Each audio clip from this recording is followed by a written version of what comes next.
ETV ప్రేక్షకులకి నమస్కారం. Triple X detergents of శుభమస్తు కార్యక్రమానికి స్వాగతం. ప్రేక్షకులందరికీ ముక్కోటి ఏకాదశి పర్వదిన శుభాకాంక్షలు. భావములోన బాహ్యమునందును భావములోన బాహ్యమునందును గోవింద గోవింద యని కొలువావో మనసా భావములోన బాహ్యమునందును గోవింద గోవింద యని కొలువావో మనసా. ఈనాడు శుభమస్తు కార్యక్రమంలోని గ్రహఫల మంచంలో గ్రహాల యొక్క స్థితిగతులు, వాటి యొక్క శుభాశుభ ఫలితాల గురించి పరిశీలిద్దాం. అలాగే ఈరోజు 12 రాసుల వారికి ఏ సంఖ్యలు కలిసి వస్తాయి, రంగుల యొక్క ప్రాధాన్యత, ఈరోజు మార్గశిర శుద్ధ ఏకాదశి, ముక్కోటి ఏకాదశి లేదా వైకుంఠ ఏకాదశి. మరి ఈ ఏకాదశి పర్వదిన సందర్భంగా 12 రాసుల వారు శ్రీ మహావిష్ణువుని ఏ పూలతో పూజించాలి, ఎటువంటి నైవేద్యాలు స్వామికి నివేదించాలి అనేటువంటి అంశాలతో పాటు ముఖ్యంగా ఈరోజు 12 రాసుల వారు చేపట్టవలసినటువంటి కార్యక్రమాలు ఏమిటో పరిశీలిద్దాం. పండగ పరమార్థం శీర్షికలో ఈరోజు 12 రాసుల వారు ఎటువంటి ప్రక్రియలు చేపట్టాలి, ముక్కోటి ఏకాదశి యొక్క ప్రత్యేకత ఏమిటో పరిశీలిద్దాం. అలాగే ఈరోజు ఆంతర్యం శీర్షికలో సోమవారం నాడు మనకి అనుకూలించాలంటే ఎటువంటి ప్రక్రియలు చేపట్టాలో కూడా తెలుసుకుందాం. ముందుగా నేటి పంచాంగ వివరాలు. శ్రీ మన్మథనామ సంవత్సరం మార్గశిర మాసం దక్షిణాయనం హేమంత ఋతువు. ఈరోజు మార్గశిర శుద్ధ ఏకాదశి చాలా పవిత్రమైనటువంటి రోజు. వైకుంఠ ఏకాదశి లేదా ముక్కోటి ఏకాదశి చాలా విశేషమైనటువంటి రోజు. ఈరోజు చేపట్టేటువంటి విష్ణు ఆరాధన, విష్ణు స్మరణ, విష్ణు పూజ, విష్ణు ఆలయ సందర్శన శుభ ఫలితాన్ని కలిగిస్తుంది, గ్రహపీఠను తొలగిస్తుంది. ఈరోజు మరో ప్రత్యేకత గీతా జయంతి. ఈరోజు భగవద్గీతని పారాయణ చేయడం ద్వారా లేదా వినటం ద్వారా ఉత్తమ ప్రయోజనాలు కలుగుతాయి. మొత్తం భగవద్గీత అంతా చదవలేని వారు ఒక్క శ్లోకం మత్కర్మ కృత్ మత్పరమో మద్భక్తి సంగవర్జిత నిర్వైర సర్వభూతేషు యస్స మామేతి పాండవ. మొత్తం భగవద్గీత సారాంశమంతా ఉన్నటువంటి ఈ శ్లోకాన్ని పఠించినప్పటికీ కూడా ప్రశాంతత పొందుతారు. అలాగే గ్రహపీడ తొలగిపోతుంది.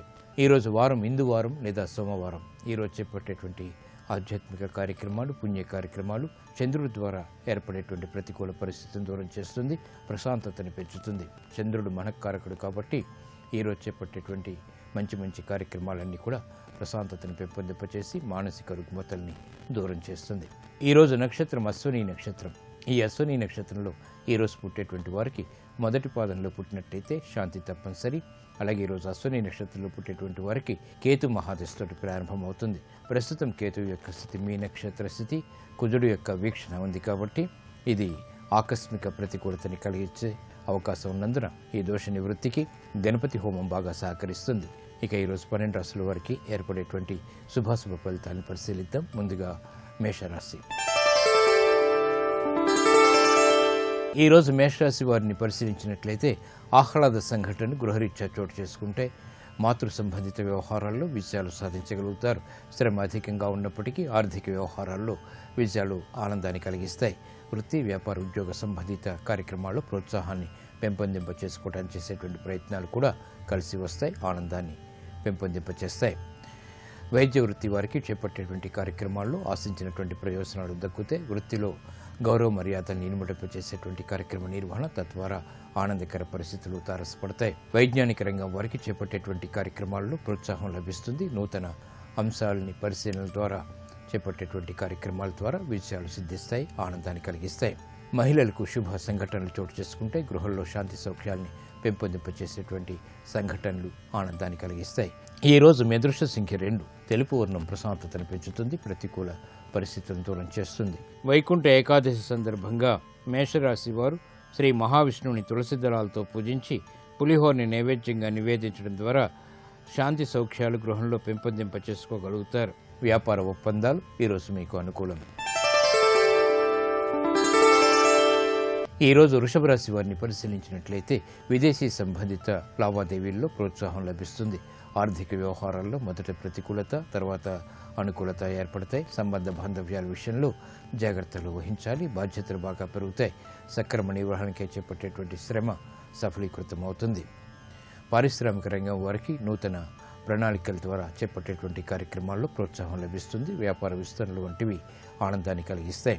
వైద్య రంగం వారికి చేపట్టేటువంటి కార్యక్రమాలు ప్రోత్సాహాన్ని కలిగిస్తాయి. వృత్తిలో అభివృద్ధి గోచరిస్తుంది, ఆదాయం పెరుగుతుంది. సంబంధ బాంధవ్యాల విషయంలో జాగ్రత్తలు వహించాలి. మహిళలకు శుభ పరిణామాలు చోటు చేసుకుంటే కోర్టు సంబంధిత వ్యవహారాల్లో విజయాలు సాధించగలుగుతారు. న్యాయవాద వృత్తి వారికి ఆదాయం పెరుగుతుంది. శుభ పరిణామాలు వృత్తిరీత్యా ఆనందాన్ని కలిగిస్తాయి. ఈ రోజు మీ అదృష్ట సంఖ్య 6. ఎరుపు వర్ణం ధైర్యాన్ని కలిగిస్తుంది. ప్రతికూల పరిస్థితుల్ని ఎదుర్కొనేటువంటి శక్తి సామర్థ్యాన్ని కలిగిస్తుంది. వైకుంఠ ఏకాదశి సందర్భంగా వృషభ రాశి వారు శ్రీ మహావిష్ణువుని చామంతులతో పూజించి చక్కెర పొంగల్ని నైవేద్యంగా నివేదించడం ద్వారా క్లిష్ట సమస్యలకు పరిష్కారాలు పొందగలుగుతారు. కోర్టు సంబంధిత వ్యవహారాలు, ప్రక్రియలు, సంభాషణలు ఈ రోజు మీకు అనుకూలం. ఈ రోజు మిథున రాశి వారిని పరిశీలించినట్లయితే యుక్తితో కూడినటువంటి కార్యక్రమ నిర్వహణ వ్యాపార పరంగా ఉపయోగపడుతుంది. అభివృద్ధికి చేపట్టేటువంటి కార్యక్రమాలు అన్ని రంగాల వారికి ఆశలను చిగురింపచేస్తాయి. నూతన కార్యక్రమాన్ని గృహరీత్యా ప్రారంభించగలుగుతారు. విద్యా సంబంధిత వ్యవహారాల్లో చిరు జాగ్రత్తలు పాటించాలి. కార్మిక రంగం వారికి చేపట్టేటువంటి కార్యక్రమాల్లో అలసత్వం పెరుగుతుంది. నూతన కార్యక్రమాలను వేగవంతంగా ప్రారంభించలేకపోతారు. వైద్య రంగం వారికి చేపట్టేటువంటి కార్యక్రమాల్లో ఆదాయం పెరుగుతుంది. నూతన అంశాలు వృత్తిపరంగా వెలుగులోకి వస్తాయి, ఆనందాన్ని కలిగిస్తాయి. ప్రతిభను గుర్తించేటువంటి సంఘటనలు ఆనందాన్ని కలిగిస్తాయి. వ్యవసాయ రంగం వారికి అభివృద్ధికి చేపట్టేటువంటి కార్యక్రమాల్లో ప్రోత్సాహం లభిస్తుంది. నూతన అంశాలు, విధి విధానాలు వృత్తిపరంగా ఆనందాన్ని కలిగిస్తాయి. శ్రద్ధతో కూడినటువంటి కార్యక్రమ నిర్వహణ కొనసాగించగలుగుతారు. ఈ రోజు మీ అదృష్ట సంఖ్య 5. ఆకుపచ్చ వర్ణం రక్షణకి దోహదపడుతుంది, ఆహ్లాద పరిస్థితుల్ని కలిగిస్తుంది. వైకుంఠ ఏకాదశి సందర్భంగా మిథున రాశి వారు శ్రీ మహావిష్ణువుని గులాబీలతో పూజించి ఆవు పాలు, పటికి బెల్లం నైవేద్యంగా నివేదించడం ద్వారా అవమానకర సంఘటనలు దూరమవుతాయి. విద్యా ప్రయత్నాలు ఈ రోజు మీకు అనుకూలం. ఈ రోజు కర్కాటక రాశి వారిని పరిశీలించినట్లయితే రాజకీయ వ్యవహారాల్లో నెగ్గుకు రాగలుగుతారు. గృహ విషయాల్లో అనుకూల పరిస్థితులు ఆనందాన్ని కలిగిస్తాయి. నూతన కార్యక్రమాలకు శ్రీకారం చుట్టగలుగుతారు. ఆర్థిక వ్యవహారాల్లో మెరుగైనటువంటి మార్పులు చోటు చేసుకుంటాయి, ఆనందాన్ని కలిగిస్తాయి. పారిశ్రామిక రంగం వారికి అనుకూల వాతావరణం కొనసాగుతుంది. చేపట్టేటువంటి కార్యక్రమాలు ప్రోత్సాహాన్ని కలిగిస్తాయి. నూతన కార్యక్రమాలని పదే పదే చేయాల్సినటువంటి ఆవశ్యకత తగ్గుతుంది. వైద్య రంగం వారికి చేపట్టేటువంటి కార్యక్రమాల్లో ఆశాజనకమైనటువంటి వాతావరణం ఉంటుంది, ఆదాయం పెరుగుతుంది. మహిళలు శుభవార్తలు వింటారు. నూతన వస్తు కొనుగోలు వంటివి ఆనందాన్ని కలిగిస్తాయి. విద్యార్థులు చేపట్టేటువంటి కార్యక్రమాల్లో ప్రోత్సాహాన్ని పెంపొందింపచేసుకోగలుగుతారు. ఈ రోజు మీ అదృష్ట సంఖ్య 6. తెలుపు వర్ణం ప్రశాంతతను పెంచుతుంది, ప్రతికూలతని దూరం చేస్తుంది. వైకుంఠ ఏకాదశి సందర్భంగా కర్కాటక రాశి వారు శ్రీ మహావిష్ణువుని మందారాలతో పూజించి పులగాన్ని నైవేద్యంగా నివేదించడం ద్వారా ఆర్థిక అభివృద్ధి చేకూరుతుంది. సాహస నిర్ణయాల ద్వారా విజయాలు సిద్ధిస్తాయి. గృహ సంబంధిత కార్యక్రమాలు ఈ రోజు మీకు అనుకూలం. ఈ రోజు సింహరాశి వారిని పరిశీలించినట్లయితే విదేశీ ప్రయత్నాల్లో అనుకూల పరిస్థితులు ఆనందాన్ని కలిగిస్తాయి. ఆర్థిక వ్యవహారాల్లో జాగ్రత్తలు పాటించాలి. శత్రుభీతి పెరుగుతుంది.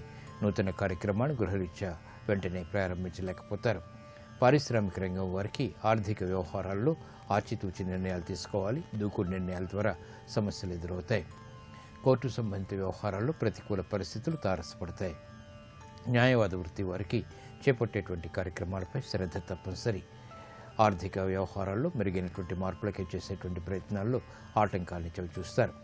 విద్యార్థులు శ్రమతో కూడినటువంటి విజయాలు సాధించగలుగుతారు. ప్రతి విషయంలోనూ ఏకాగ్రత తప్పనిసరి. ఈ రోజు మీ అదృష్ట సంఖ్య 3. పసుపు వర్ణం త్వరితగతిని శుభాలను కలిగిస్తుంది, శుభవార్తను తెచ్చిపెడుతుంది. వైకుంఠ ఏకాదశి సందర్భంగా సింహరాశి వారు శ్రీ మహావిష్ణువుని కనకాంబరాలతో పూజించి తేనెని నైవేద్యంగా నివేదించడం ద్వారా మానసిక రుగ్మతలు దూరం అవుతాయి. దూర ప్రయాణాలు ఈ రోజు మీకు అనుకూలం.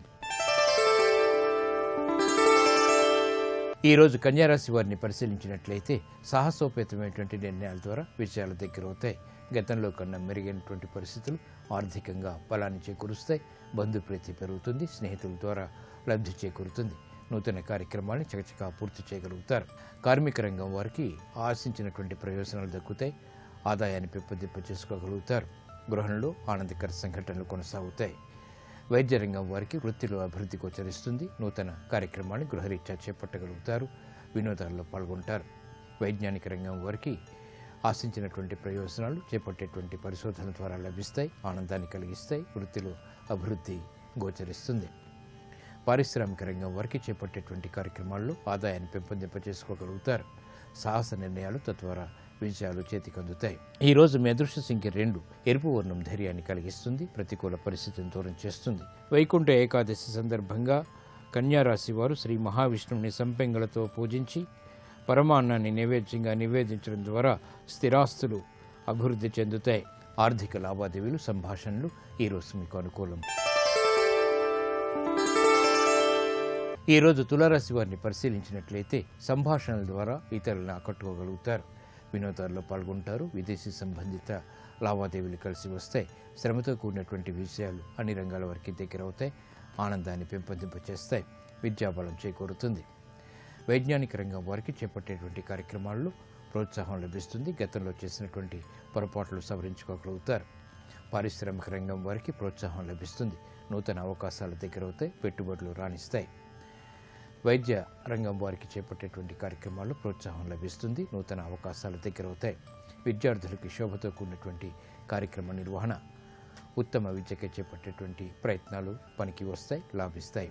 ఈ రోజు మీ అదృష్ట సంఖ్య 1. ఎరుపు వర్ణం ధైర్యాన్ని కలిగిస్తుంది, ప్రతికూల పరిస్థితిని దూరం చేస్తుంది.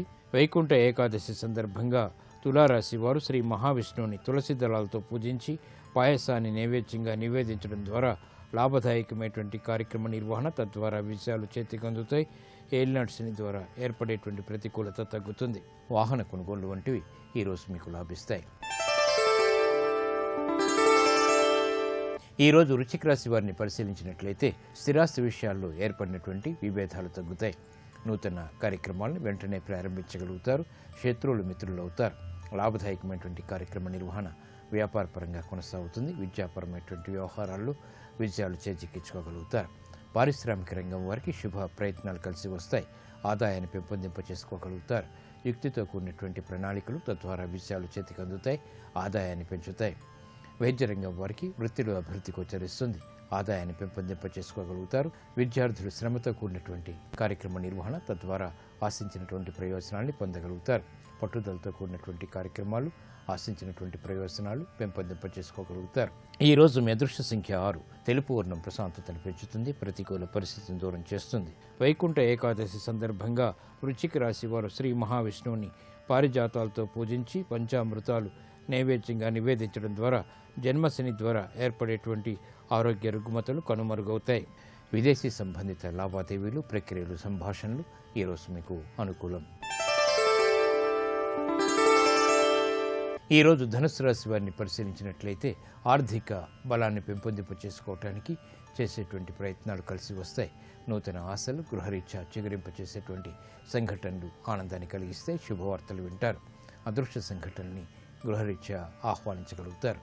గతంలో కన్నా మెరుగైనటువంటి పరిస్థితులు వ్యాపారరీత్యా కూడా ఆనందాన్ని కలిగిస్తాయి. శుభ సంఘటనలు, పరిణామాలు అన్ని రంగాల వారికి దగ్గరవుతాయి. పారిశ్రామిక రంగం వారికి పదే పదే చేయవలసినటువంటి ఆవశ్యకత ప్రతి పనిలోనూ తగ్గుతుంది. వేగవంతమైనటువంటి నిర్ణయాలు తీసుకోగలుగుతారు. విద్యార్థులు శుభవార్తలు వింటారు. ఆగిపోయినటువంటి పనులు తిరిగి ఊపందుకుంటాయి. మహిళలకు శుభ పరిణామాలు గృహంలో చోటు చేసుకుంటాయి.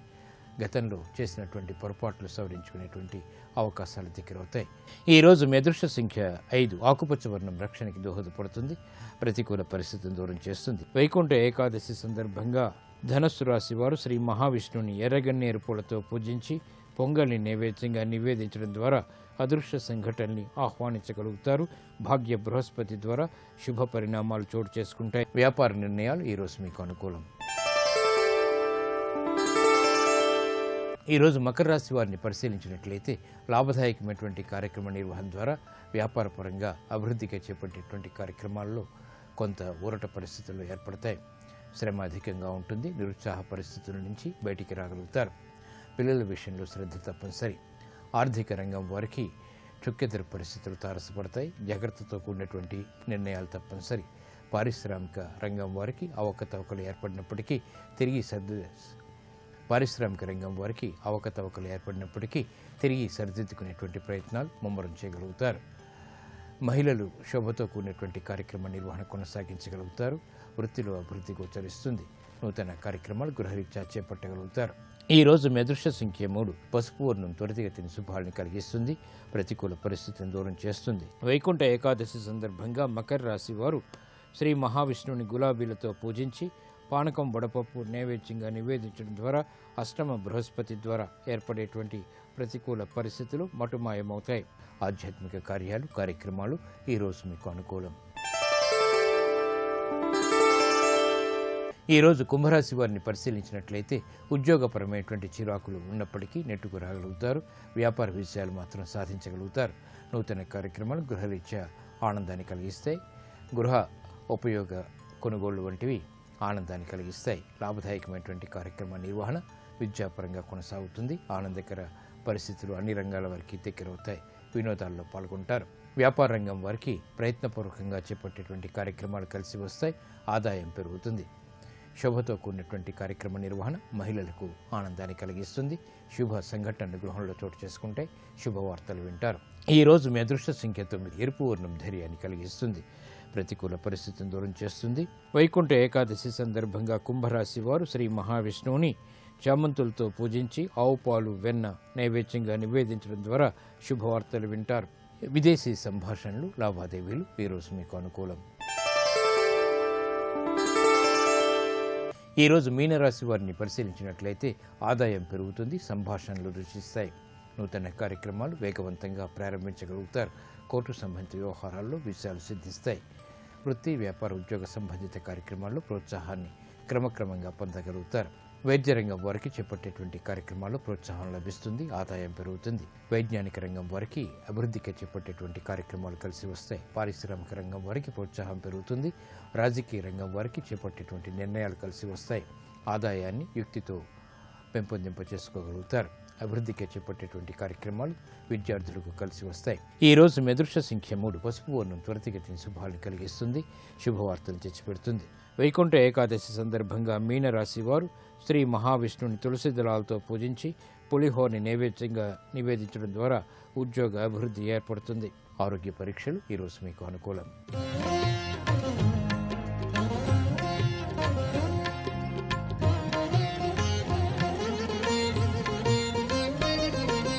ఈరోజు సోమవారం. చంద్రుడి యొక్క పరిపాలన పూర్తిగా ఉంటుంది. మరి సోమవారం అనుకూలించాలంటే ఎటువంటి ప్రక్రియలు చేపట్టాలో ఈనాటి ఆంతర్యంలో పరిశీలిద్దాం. ఆదివారం ఆట విడుపు తర్వాత సోమవారం రెట్టించినటువంటి ఉత్సాహంతో కార్యోన్ముఖులే కావాలి. మరి సోమవారం నాడు చేపట్టినటువంటి ప్రతి పని విజయవంతం కావాలంటే కొన్ని విధి విధానాలు అవలంబించాలి. సోమవారం అంటే పార్వతీ పరమేశ్వరులకు ఎంతో ప్రీతికరమైనటువంటి రోజు కాబట్టి శివాలయాన్ని దర్శించుకోవాలి. ఓం నమః శివాయ అనే పంచాక్షరిని 11 సార్లు జపించాలి. దద్దోజనాన్ని పేదలకు పంచితే మంచిది. బియ్యంతో చేసినటువంటి పిండి వంటల్ని భుజించాలి. సోమవారం రాత్రి పాలు సేవించడం ద్వారా చంద్రుడు అనుగ్రహాన్ని పొందవచ్చు.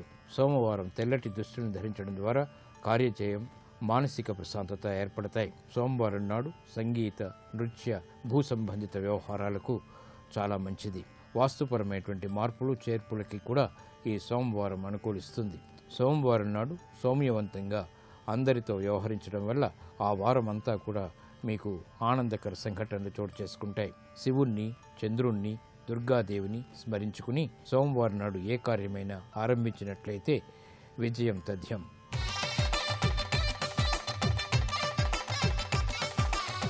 వైకుంఠ ఏకాదశి విశిష్టత ఏమిటి?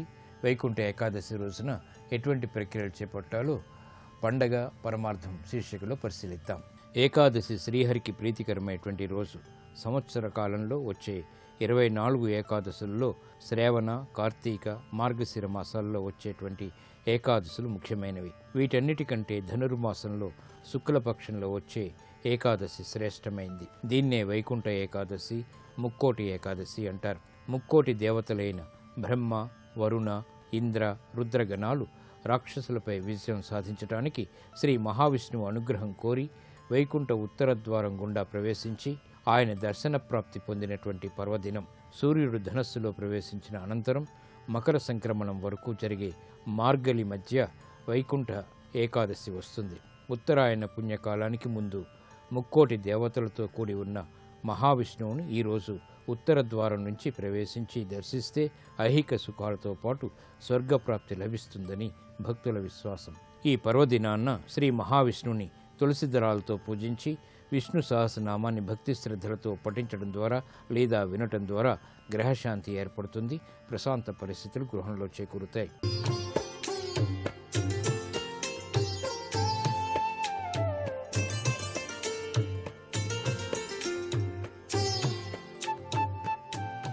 XXX డిటర్జెంట్ సోప్ శుభమస్తు కార్యక్రమంలో గృహబలం అంశానికి స్వాగతం. ఈటీవీ ప్రేక్షకులందరికీ కూడా ముక్కోటి ఏకాదశి శుభాకాంక్షలు తెలియజేస్తూ ఈరోజు తప్పనిసరిగా ప్రతి ఒక్కరూ కూడాను అదృష్టకరమైనటువంటి ప్రభావంతో జీవితాన్ని గడపడానికి ఆ యొక్క పరంధాముని యొక్క దివ్యవంతమైనటువంటి అనుగ్రహ కటాక్ష వీక్షణాల కోసం ఉత్తర ద్వార దర్శనం అనేటువంటి లక్షణంతో ఉన్నటువంటి ఈ ముక్కోటి ఏకాదశి పర్వదినాన్ని ప్రతి ఒక్కరూ కూడా ఆచరించాల్సిన తరుణం. ఈరోజు ఎవరైతే ఉపవాసం ఉండి శ్రీమన్నారాయణ్ణి మనస్ఫూర్తిగా ఆరాధన చేస్తారో వారికి ఆ నీరజాక్షుడు సకల సంపదల్ని అదృష్టాన్ని కలిగింపచేస్తాడు అన్నది శాస్త్రవచనం. ముక్కోటి దేవతల యొక్క అనుగ్రహ కటాక్ష వీక్షణాల కోసం ముక్కోటి ఏకాదశి పర్వదినాన ఆధ్యాత్మిక కోణంలో ప్రతి గృహంలోనూ కూడా విష్ణు సహస్రనామ పారాయణ ప్రతి ఒక్కరూ కూడాను పఠించడం సర్వే సర్వత్రా శుభకరం ఈ యొక్క గృహానికి కూడా. అందుచేతనే ఈరోజు గృహంలో విష్ణుమూర్తిని ఆరాధన చేయటం, విష్ణుమూర్తికి ఇష్టమైనటువంటి అలంకారయుక్తంలో కూడినటువంటి తులసిమాల, వివిధ రకాలైనటువంటి పూలను అలంకరింపచేసి విష్ణుమూర్తికి అలంకరింపచేసినటువంటి తులసిమాలను ఇంటి ద్వారబంధానికి కనుక అలంకరింపచేసినట్లయితే గృహలక్ష్మి అనుగ్రహ కటాక్ష వీక్షణాలు అంటే ఆ యొక్క విష్ణుమూర్తి యొక్క ఇల్లాలు లక్ష్మీదేవి యొక్క అనుగ్రహం ఈ గృహం మీద ప్రసరింపచేసుకోవడానికి ఆస్కారం ఎంతగానో ఉంటుంది. ఈ ముక్కోటి ఏకాదశి సందర్భంగా ముక్కోటి పర్వదినాన ప్రతి ఒక్కరూ కూడాను ఇంటిల్లిపాది విష్ణునామ సంకీర్తనలో దాగినటువంటి గోవిందనామ స్మరణ సర్వే సర్వత్రా శుభాన్ని కలిగిస్తుంది. గోసేవ చేయటం చాలా విశిష్ట లక్షణంగా మనం భావించాలి. ఇక వాస్తుశాస్త్రరీత్యా చూసినట్లయితే ప్రతి ఒక్కరూ కూడాను అద్దె ఇంట్లో ఉన్నటువంటి వాళ్ళు సహజసిద్ధంగా తమకంటూ ఒక నూతన గృహం కావాలి, లేక ఒక స్థలాన్నైనా సరే కనీసం కొనుక్కోవాలి అనేటువంటి భావన అత్యధికంగానే ఉంటుంది. సహజసిద్ధంగా ప్రతి వాళ్ళు కూడాను సొంత గృహం ఉంటే బాగుండును అనేటువంటి తలంపుతోనే ఎక్కువ మంది ఉంటూ ఉంటారు. అలాంటి సొంత గృహం కావాలి అనుకున్నప్పుడు పరమేశ్వర అనుగ్రహంతో కొనుగోలు చేసేటువంటి విషయంలో, స్థలాన్ని ఎంపిక చేసుకునే విషయంలో పాటించవలసినటువంటి ముఖ్య నియమాలు, విషయాలు వాస్తుశాస్త్రరీత్యా ప్రతి ఒక్కరూ గ్రహించాల్సిన పరిస్థితి ఎంతైనా ఉంటుంది. ఒక స్థలం కొనటం అంటే మాటలు కాదు. ఆ స్థలాన్ని కొనుగోలు చేసేటప్పుడు వాస్తు పరిజ్ఞానం తప్పనిసరిగా ప్రతి ఒక్కరికి కూడా ఉండాలి. అంతే తప్ప ఆ స్థలం తెలిసి తెలియక కొని దాంట్లో సమస్త వాస్తు దోషాలు కనుక ఉన్నట్లయితే అనేక అనర్థాలకి గురి అవ్వాల్సిన పరిస్థితి కూడా ఉంటుంది. కాబట్టి ముఖ్యంగా చూడవలసింది ఏంటంటే ఒక స్థలాన్ని కొనుక్కునేటప్పుడు నీళ్లు ఇక్కడ పడతాయా లేదా, ఇది చాలా ముఖ్యమైన విషయం అండి. నీళ్లు లేని స్థలాలు, బోరు వేసినప్పటికీ కూడాను ఎక్కువ లోతులో నీళ్లు పడి తరువాత నీళ్లు తక్కువగా లభించేటువంటి స్థలాలు ఉన్నటువంటి ఆ ప్లాట్లు మాత్రం కొనకూడదు. ఆ సైట్ కొన్నామంటే అక్కడ నీరు ఎంత లోతులో పడుతుంది ముఖ్యంగా తెలుసుకోండి. ఒక ఫ్లాట్స్ వేసి అమ్ముతున్నారు అంటే ఆ ఫ్లాట్స్ వేసే వాళ్ళకు కూడా తెలుస్తుంది ఇక్కడ నీళ్లు పడతాయా పడవా అని చెప్పేసి. నీళ్లు లేని స్థలానికి కొన్నప్పటికీ ఎప్పటికైనా అది సమస్యగానే ఉంటుంది అనే విషయాన్ని కూడా గుర్తుపెట్టుకోవాలి. తర్వాత కొండల దిగువన ఉన్నటువంటి స్థలాలు ఉంటాయి, అమ్మటానికి రెడీగా ఉంటాయి. ఏది ఏమైనప్పటికీ కొండ దిగువన ఉన్నటువంటి స్థలాలు మాత్రం ఎంపిక చేయకండి. ఇంటి గోడలు, పునాదులు, కప్పులు ఇవన్నీ కూడాను కంపిస్తాయి ఈ కొండ పక్కన కనుక ఉన్నట్లయితే. వాళ్ళు డైనమైట్స్తో పేలిస్తుంటారు ఆ రాళ్ళన్నింటినీ కూడా. ఆ కంపన ప్రక్రియకు మన ఇల్లు కూడాను కంపిస్తుంది అన్నమాట. అందుచేత ఇటువంటి స్థలాలు కొనకూడదు. అలాగే వర్షపు నీరు నిలిచే అవకాశం ఉన్నటువంటి దిగువ ప్రాంతపు స్థలాలు కొనకపోవటం మంచిది. వర్షం వచ్చిందంటే చాలు అవన్నీ కూడా నానాభీభత్సమైపోతాయి. అటువంటి స్థలాలు కొనకూడదు. వర్షం వచ్చి నిలుస్తుందండి, కొద్దిగా వర్షం వచ్చినా సరే ఇక్కడ నీళ్లు నిలిచిపోతాయి అంటే ఆ స్థలంలో ఇల్లు కట్టుకుంటే ఎప్పుడు వర్షం వచ్చినా ప్రాణగండమే వాళ్ళకి. అందుచేత అటువంటి స్థలాలు కొనుగోలు చేయకూడదు అనే విషయాన్ని బాగా గుర్తుపెట్టుకోండి. రోడ్డు వెడల్పు చేయని మెయిన్ రోడ్డుకి ఇరువైపులా ఉన్నటువంటి స్థలాలు కొనేటప్పుడు అన్ని విషయాలు కూడా తెలుసుకొని, అంటే రోడ్డు ఎంత వెడల్పు చేస్తారు, రోడ్డును ఆనుకోనండి స్థలం మీకు కాబట్టి ఇస్తున్నాను, ఇంకోళ్ళకైతే అసలు ఇవ్వను అని చెప్పేసి చెప్తారు అమ్మేటువంటి వాళ్ళు. రోడ్డును ఆనుకోనే ఉన్నటువంటి స్థలం రోడ్డు విశాలంగా లేకుండా భవిష్యత్తులో విశాలం అవుతుంది అని భావించినప్పుడు ఎంత స్థలం పోతుంది అనే విషయాన్ని తెలుసుకోవడం చాలా ముఖ్యం.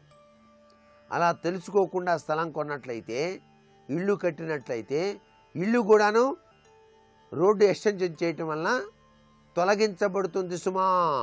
ఇది చాలామందికి అనుభవంలోకి వచ్చినటువంటి విషయం. హై టెన్షన్ వైర్లు, పెద్ద పెద్ద లావాటి వైర్లు, విద్యుత్ వైర్లు, హై టెన్షన్ విద్యుత్ వైర్లు గనక మీ యొక్క స్థలాలలో ఉన్నట్లయితే ఆ స్థలం కొనకపోవటమే ఉత్తమోత్తమం. ఆ వైర్ వెళ్ళిపోతూ ఉంటుంది ఆ స్థలం దగ్గర. ఈయన స్థలం కొంటాడు, సరే కట్టిద్దామంటాడు, కట్టేటప్పుడు ఇవి అడ్డొస్తాయి. బిల్డింగ్ వేయాలంటే ఇవి అడ్డొస్తాయి. చాలా అనర్థదాయకమైన ప్రభావం కదా మరి. అందుచేత ఎప్పుడైనా సరే విద్యుత్ హై టెన్షన్ వైర్లు మీ స్థలంలో గుండా వెళుతూ ఉన్నట్లయితే ఆ స్థలాన్ని కొనుగోలు చేయకపోవటమే మంచిది. అలాగే బండరాళ్ల రూపంలో భూమిలో పాతుకుపోయి ఉన్నటువంటి స్థలాలు కొనకపోవటం మంచిది. ఇలాంటి స్థలాల్లో ఇల్లు కట్టాలంటే ఆ రాళ్లను తొలగించే కట్టాలి. ఇది చాలా ఖర్చుతో కూడిన పని. కాబట్టి ఇలాంటి స్థలాల జోలికి మాత్రం వెళ్ళకండి.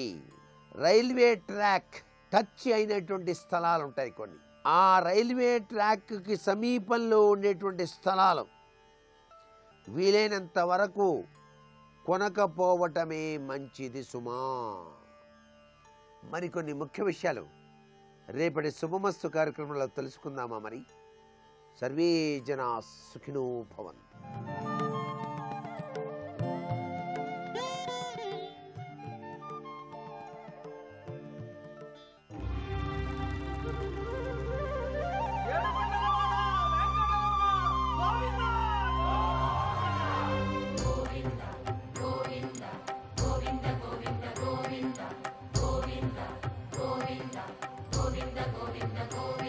పంచగవ్యములు నేను మీతో తరచుగా చెప్తుంటాను. ఆవు పాలు, పెరుగు, నెయ్యి, ఇటువంటివి, మలము, మూత్రము, ఈ 5 లేకపోతే అసలు పాపములను నశింపచేయడం కుదరదు. ఒక పెద్ద కార్యానికి యజమానిగా కూర్చోబెట్టారనుకోండి, అది మహోత్కృష్టమైన కార్యం, యజమానిగా కూర్చోబెట్టారు. ఇప్పుడు వాడు పని చేద్దామంటే వాడు చేసిన పాపాలే అడ్డొచ్చి వాడిని యజమానిగా కూర్చొనివ్వవు. ఎలా మరి ఇప్పుడు వాడి పాపాలు పోగొట్టడం అంటే పంచగవ్య ప్రాసనం చేయిస్తారు. అగ్ని ఇంధనాన్ని ఎలా కాల్చేస్తుందో పంచగవ్యములు సమంత్రకంగా పుచ్చుకుంటే పాపనాశనం జరుగుతుంది. కాబట్టి పాపనాశనం చేయించి యజమానిగా కూర్చోపెట్టగలిగినది గోవు నుండి స్రవించేటటువంటి పంచగవ్యములు. ఇప్పుడు గోవు నుంచి వచ్చినటువంటి పదార్థములతో చేసినటువంటి కర్మానుష్ఠానము వలన దేవతలు ప్రీతి చెందుతారు. బాహ్యమునందు ఐశ్వర్యం వస్తుంది, ఆంతరమునందు గోసేవ చెయ్యగా చెయ్యగా చెయ్యగా చెయ్యగా చెయ్యగా ఆంతరమునందు చిత్తశుద్ధి కలుగుతుంది. ఆ చిత్తశుద్ధి జ్ఞానావిర్భావమునకు కారణమవుతుంది. అజ్ఞానము మోక్షమునకు కారణమవుతుంది. ఇప్పుడు ధేనువును సృజించి ఆ గోవుని సేవించుట వలన బాహ్యమునందు కావలసినటువంటి ఐశ్వర్యాన్ని పొందేటట్టు, అదే గోవు యొక్క సేవ వలన ఎవరు సృజించాడో వాణ్ణే చేరుకునేటట్టు చేసిన వాడెవరో వాడు గోవింద. అందుకని వింద శబ్దం పక్కన పడ్డానికి కారణం అది. అందుకని గోవింద. ఇప్పుడు ఒక గోశాల కట్టడం, ఇంట్లో ఒక ఆవుని పెంచడం, ఒక ఆవుని సేవించడం ఎంత అవసరమైన విషయం అన్నది మీరు అర్థం చేసుకోవచ్చు. ప్రతి ఋష్యాశ్రమంలో గోశాల ఉండేది, ప్రతి ఋష్యాశ్రమంలో ఆవులంత రక్షించేవారు. ఆవు అన్న మాట కోసం అంత ప్రాణాలు కూడా విడిచిపెట్టేయడానికి రాజులు సిద్ధపడ్డారు అంటే మహాభారతంలో ఉత్తరగోగ్రహణం జరిగితే కదండి అజ్ఞాతవాసం కూడా లెక్క పెట్టకుండా పరిగెత్తారు పాండవులు. కాబట్టి అక్రూరుడు జన్మించాడంటే మహానుభావుడు ఆయన యొక్క తల్లి గాంధిని, ఆ గాంధిని తండ్రి గారు అంటే తల్లి వైపు నుంచి తాతగారు ప్రతిరోజు ఒక గోవు చొప్పున దానం చేశాడు. అలా దానం చేసినటువంటి కారణం చేత మహాధర్మాత్ముడైనటువంటి అక్రూరుడు పుట్టాడు. అక్రూరుడు అంటే ఎంత గొప్పవాడో తెలుసా ధర్మంలో? ద్వారకానగరంలో భగవానుడు కృష్ణుడు ఉన్నాడు. ద్వారకానగరం నుంచి వెళ్ళిపోయిన వాడు అక్రూరుడు. కాశీపట్టణానికి వెళ్ళిపోయాడు, ఒక కారణానికి వెళ్ళిపోయాడు. ఇప్పుడు మళ్ళీ నేను విష్ణు పురాణంలో లోతుల్లోకి ఎక్కడికి వెళ్ళను, ఒక కారణానికి వెళ్ళిపోయాడు ఆయన. భగవంతుడు ఉన్నాడు, భక్తుడు వెళ్ళిపోయాడు, పరమధర్మాత్ముడు వెళ్ళిపోయాడు. వర్షాలు పడ్డం మానేశాడు. ద్వారక సంక్షోభంలోకి వెళ్ళింది. వర్షాలు పట్టలేదు, ద్వారకలో ఇంత బాధలు పడుతున్నాయి. కాశీపట్టణంలో అందరూ సంతోషంగా సుఖంగా ఉన్నారు. కారణం ఏమిటంటే అక్రూరుడు అక్కడ ఉన్నాడు. కృష్ణ భగవానుడు కబుడు చేశాడు, చేసింది ఏదో చేశావు, జరిగింది ఏదో జరిగిపోయింది, పొరపాటు, వచ్చేసేయి వెనక్కి అని. కృష్ణుడు పిలిచాడనగానే పరిగెత్తుకొచ్చేశాడు అక్రూరుడు. ఈ శమంతకమణి వల్ల వచ్చింది ఈ బాధ అంతా. ఎవరు ముట్టుకుంటే వాళ్ళకే వస్తోంది ఇబ్బంది. ఇక ఎవరి దగ్గర వద్దు, ధర్మాత్ముడవు కాబట్టి నీ దగ్గర ఉంటే ఇబ్బంది ఉండదు, నీ దగ్గరే ఉంచేయి అన్నాడు. ద్వారకానగరంలో కృష్ణ సన్నిధానంలో శమంతకమణితో ప్రజలకి సేవ చేస్తూ సంతోషంగా జీవనం చేసి కృష్ణ పరమాత్మ యందు తరించిపోయాడు. అటువంటి పరమధర్మాత్ముడైన అక్రూరుడు పుట్టడానికి కారణం ఏది అంటే ఆయన తల్లి అయినటువంటి గాంధినికి తండ్రి అయినటువంటి వాడు అంటే ఆయన తాతగారు మాతామహుడు ప్రతిరోజు ఒక గోవు చప్పున కొంతకాలం దానం చేశాడు. గోవుని అంతకాలం దానం చేసిన కారణం చేత అంతటి మహితాత్ముడైనటువంటి ధర్మాత్ముడు వాళ్ళ వంశంలో పుట్టాడు. తెల్లవారి లేస్తే నవవిధ భక్తుల దగ్గరికి వచ్చేటప్పటికి శ్రవణం, కీర్తనం, విష్ణోహ స్మరణం, పాదసేవనం, అర్చనం, వందనం, దాస్యం, సఖ్యం, ఆత్మనివేదనం అని నవవిధ భక్తులు చెప్తే, నవవిధ భక్తులు అంటే 9 రకాల భక్తులు కావు. ఇందులో ఏ మార్గమును పట్టుకున్నా పరమేశ్వరుణ్ణి చేరుతారు. నవవిధ భక్తి మార్గములవి. అందులో ఒక్కొక్క దాన్ని పట్టుకుని ఒక్కొక్కళ్ళు తరించిపోయారు. శ్రవణం పరీక్షిత్తు, కీర్తనం శ్రీశుకుడు, స్మరణం ప్రహ్లాదుడు, పాదసేవనం లక్ష్మీదేవి, అర్చనం పృథుమహారాజు, వందనం అక్రూరుడు, దాస్యం హనుమ, సఖ్యం అర్జునుడు, ఆత్మనివేదనం బలిచక్రవర్తి. ఒక్కొక్క మార్గంలో ఒక్కొక్కరు తరించిపోయారు, భగవంతుణ్ణి చేరిపోయారు. అందులో నమస్కారమునకు అక్రూరుడు నవవిధ భక్తి మార్గములలో. అటువంటి మహాపురుషుడు పుట్టడానికి కారణం గోసేవ, గోదానం. కాబట్టి గోసేవ, గోదానము, గో పూజ ఉత్తినే పోయేవి కావు. అవి సర్వకాలముల యందు కాపాడతాయి. అంతవరకు ఎందుకు అసలు వెంకటేశ్వర స్వామి వారి అవతార ప్రకటనమవడానికి కారణం ఆ గొల్లవాడు విసిరినటువంటి గొడ్డలి గోవు రూపంలో ఉన్నటువంటి బ్రహ్మగారి మీదకి వెళ్ళి పడుతున్నప్పుడు కదా గోవు తన కళ్ళ ముందు చెనకపడకూడదని వాల్మీకంలో ఉన్నవాడు తటాలను పైకొస్తే ఆ గొడ్డలి వచ్చి ఆయన తలకి తగిలితే సప్తతాళ ప్రమాణైన రక్తస్ఫూర్తి రభుస్తథా 7 తాటి చెట్లంతత్తు రక్తం పెరిగింది. అంటే అంత రక్తం తనది పైకొచ్చినా సరే ఒక గోవుని రక్షించడానికి వెంకటేశ్వరావతారం పైకొచ్చి. కాబట్టి గోవింద, ఆవుని కాపాడితే, ఆవుని సేవిస్తే బాహ్యమునందు ఐశ్వర్యము, ఆంతరమునందు ఆ గోసేవా ఫలిత రూపముగా చిత్తశుద్ధి, దాని వలన మోక్షము, జ్ఞానాన్ని పొంది ఇవి ఇవ్వగలిగినటువంటి వాడెవరో వాడు గోవిందుడు. కాబట్టి గోవిందా గోవిందా గోవిందా అని అనుకోవడం వల్ల ఏమొస్తుంది అంటే ఏదో ఇవేవి మనకి అతీతంగా ఎక్కడో ఉన్నటువంటివి కావు. కామధేను వస్తుంది, కల్పవృక్షం వస్తుంది అని చెప్పక్కర్లేదు. మన కళ్ళ ముందు తిరుగాడుతున్నవి. భూమి మీద నిలబడకుండా ఎవడుంటాడు? ఆ భూమి పట్ల పవిత్ర భావన పెరగడమే పరమేశ్వరుణ్ణి చేరిపోవడానికి మార్గమైపోతుంది. ఇది ఇవ్వగలిగినటువంటి నామము గోవిందనామము. ఎందుకని? ఎవరు పేరు పెట్టి పిలుస్తున్నామో వాడికి ఇది ఇచ్చే లక్షణం ఉంది అని శాస్త్రం చెప్తోంది. కాబట్టి అందుకని గోవిందా. అందుకే వెంకటాచల క్షేత్రంలో తెలిసి ఎక్కనివ్వండి, తెలియక ఎక్కనివ్వండి గోవిందనామంతో ఆ నామం చెప్తూనే కొండెక్కుతూ ఉంటారు.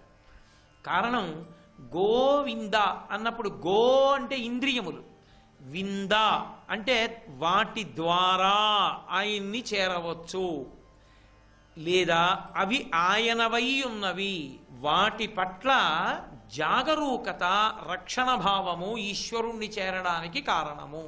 మీరు ఒక చమత్కారమైన విషయం చూడండి.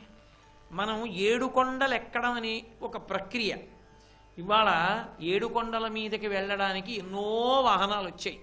అయినా ప్రయత్నపూర్వకంగా ఏడుకొండలు నడిచే ఎక్కుతుంటారు. నేను ఒకానొకప్పుడు ఏడుకొండలు ఎక్కుతుంటే పరమవృద్ధుడు నడువంగిపోయిన వ్యక్తి ఒక ఆయన కనబడ్డాడు. ఆయనతో దాటి వెళ్ళిపోతూ ఆయన దగ్గర ఆగి నేను చమత్కారంగా అన్నాను, ఇంత వయసు వచ్చేసింది కదా స్వామి, మీరు ఇప్పుడు కూడా కొండెక్కాలా, ఏ బస్సులోనో వెళ్ళొచ్చు కదా, ఎందుకండి ఇంత కష్టపడి ఎక్కుతున్నారన్నాను.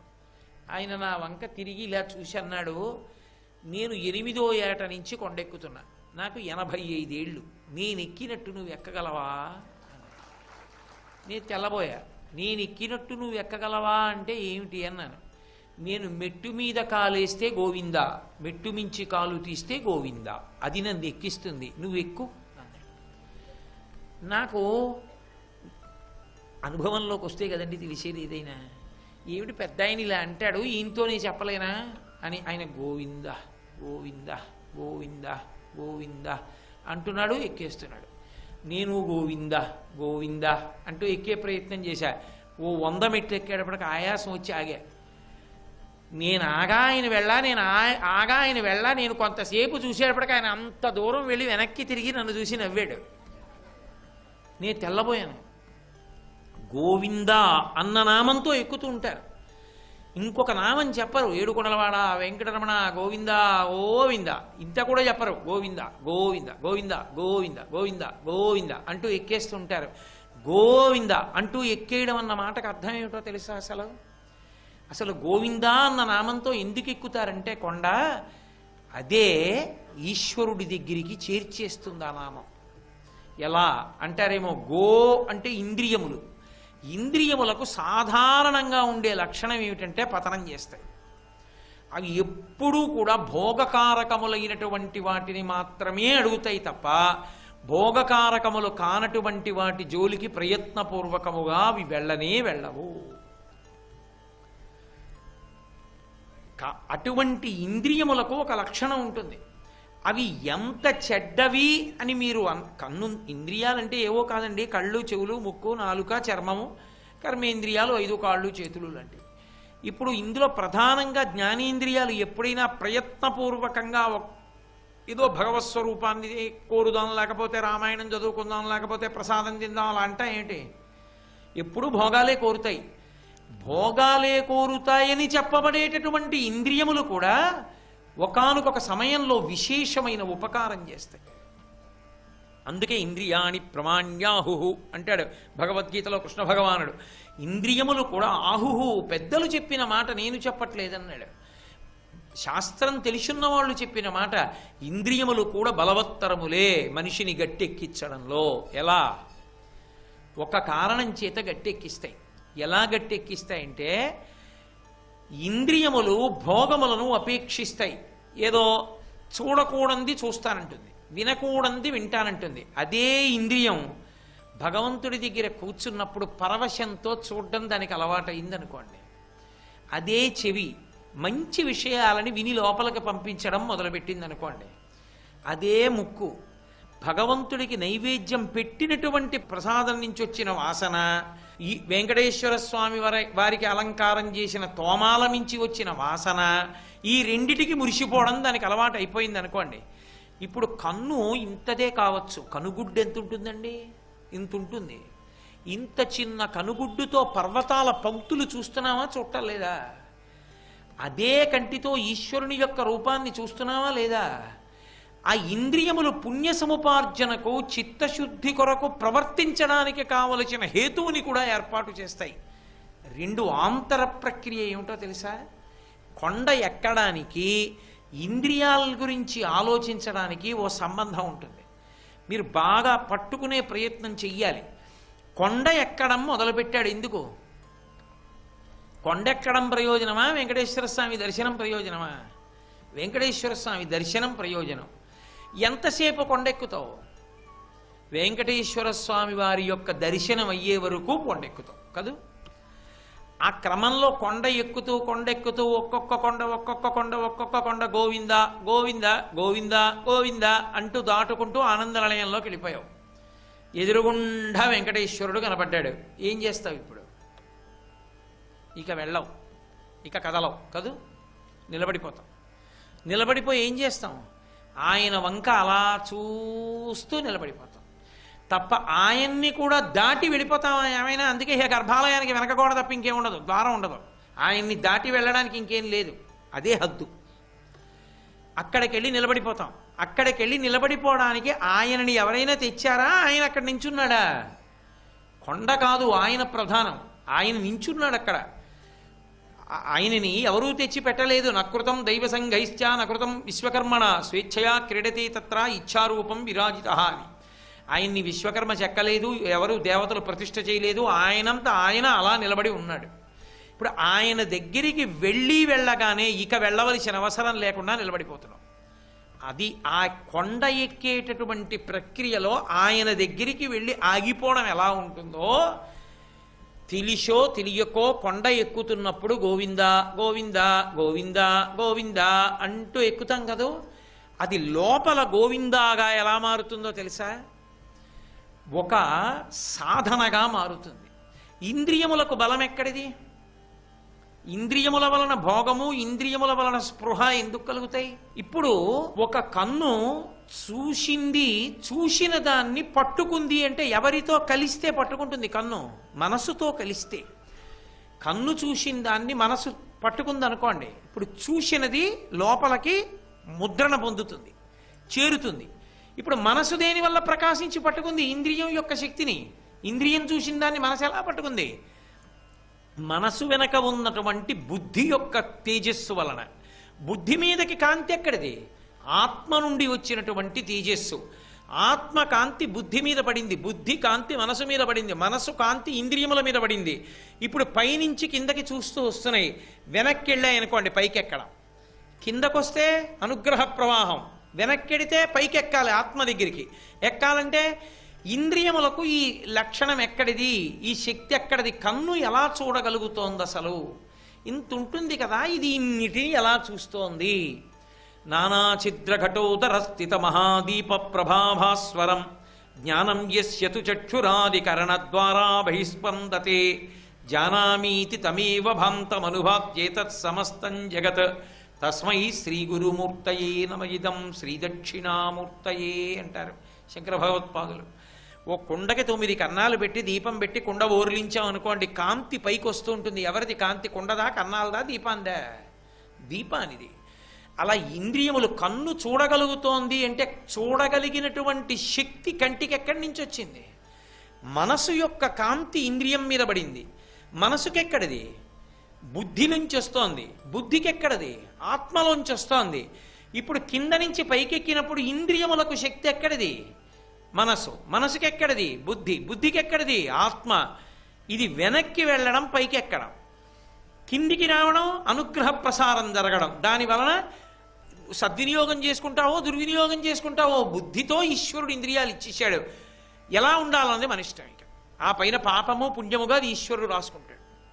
ఇప్పుడు ఈ వెనక్కి వెళ్ళే ప్రక్రియలో ఎక్కడి నుంచి శక్తి వచ్చింది, ఎక్కడి నుంచి శక్తి వచ్చిందని వెనక్కి వెడుతూ ఎక్కినప్పుడు పైకి, ఎక్కడికి వెళ్ళాక ఇంకా నువ్వు కదలకుండా ఆగిపోవాలి. ఆత్మ దగ్గరికి వెళ్ళాక ఆత్మకు శక్తి ఎక్కడిది అని అడుగుతామా? అడగం. ఏమంటే ఆ కిటికీలోంచి వెలుతురు వస్తోంది, ఎలా వస్తోందంటారు? ఉండండి ఒకసారి అని అక్కడికి వెళ్ళి చూసి, ఆ కిటికీలోంచి వెలుతురు ఎందుకు వస్తుంటేనంటే ఆ పై నుంచి ఏదో ఆ పక్కన పెద్ద కాంతి వస్తోందండి అన్నాడు. కనపడుతోందా పైకనేమో? పైకి కనపడటం లేదు మరి కిటికీలోంచి.